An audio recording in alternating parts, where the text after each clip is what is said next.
Hello and नमस्कार। आप सभी का अल्फ़ा ऑनलाइन एकेडमी में स्वागत है। हम लोग चर्चा कर रहे हैं भारत में बैंकिंग के विकास के बारे में। भारत में पहली बार वर्ष 1770 में कोलकाता में बैंक ऑफ हिंदुस्तान की स्थापना की गई, जो कि यूरोपीय बैंकिंग प्रणाली पर आधारित भारत का पहला बैंक था। वर्ष 1806 में बैंक ऑफ बंगाल की स्थापना की गई। वर्ष 1840 में बैंक ऑफ मुंबई की स्थापना की गई तथा वर्ष 1843 में बैंक ऑफ मद्रास की स्थापना की गई। और इन तीनों बैंकों को bank of Bengal, bank of Mumbai तथा बैंक ऑफ मद्रास को प्रेसिडेंसी बैंक के नाम से जाना जाता था। 1806 में बैंक ऑफ बंगाल की स्थापना की गई कोलकाता में, 1840 में बैंक ऑफ मुंबई की स्थापना की गई तथा 1843 में बैंक ऑफ मद्रास की स्थापना की गई। इन तीनों बैंकों को बैंक ऑफ प्रेसिडेंसी कहा जाता था। वर्ष 1881 में अवध कमर्शियल बैंक की स्थापना की गई। भारतीयों द्वारा संचालित भारत का यह पहला बैंक था, लेकिन इसमें जो पूंजी थी वह विदेशी था। वर्ष 1881 भारतीयों द्वारा संचालित भारत का पहला बैंक।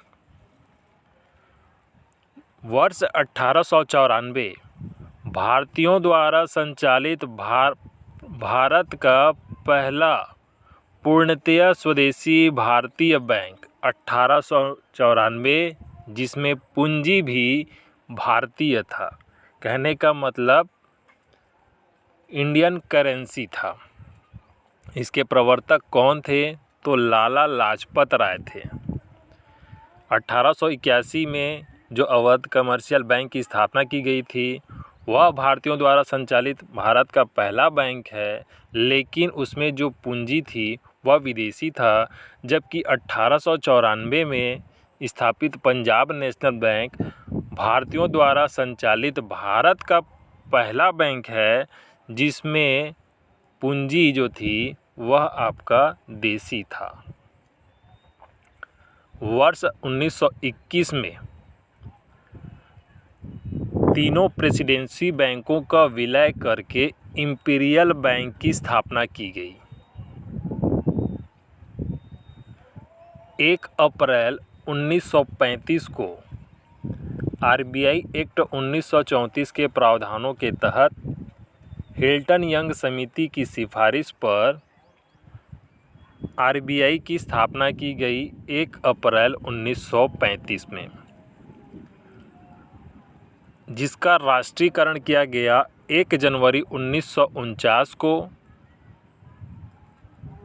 और 1 जुलाई 1955 में इंपीरियल बैंक का राष्ट्रीयकरण किया गया और एसबीआई की स्थापना की गई 1 जुलाई 1955।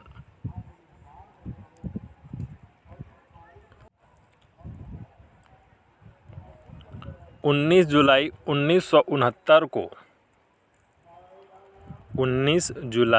1969 को 14 बड़े बैंकों का राष्ट्रीयकरण किया गया, जिनकी जमा पूंजी 50 करोड़ रुपए थी। उन 14 बड़े बैंकों में शामिल बैंकों के नाम इस प्रकार हैं: bank of India, central bank of India, united bank of India, union bank of India, Indian bank, Indian overseas bank, Canara bank, Dena bank, Punjab national bank, bank of Baroda, bank of Maharashtra, Allahabad bank, syndicate bank और आपका United commercial bank. इस प्रकार से कुल 14 बड़े बैंकों का राष्ट्रीयकरण किया गया था 19 जुलाई 1969 को।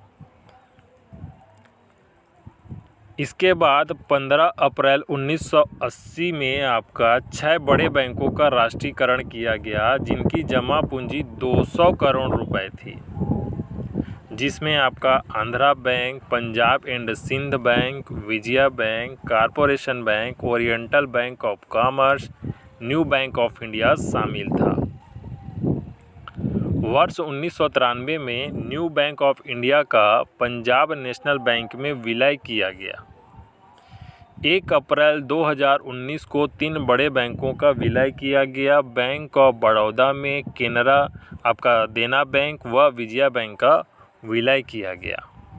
उसके बाद 1 अप्रैल 2020 में 10 बड़े बैंकों का विलय किया गया, जिस पंजाब नेशनल बैंक में ओरिएंटल बैंक ऑफ कॉमर्स तथा यूनाइटेड बैंक ऑफ इंडिया का विलय किया गया। केनरा बैंक में सिंडिकेट बैंक का विलय किया गया। यूनियन बैंक ऑफ इंडिया में आंध्रा बैंक व कॉरपोरेशन बैंक का विलय किया गया तथा इंडियन बैंक में इलाहाबाद बैंक का विलय किया गया।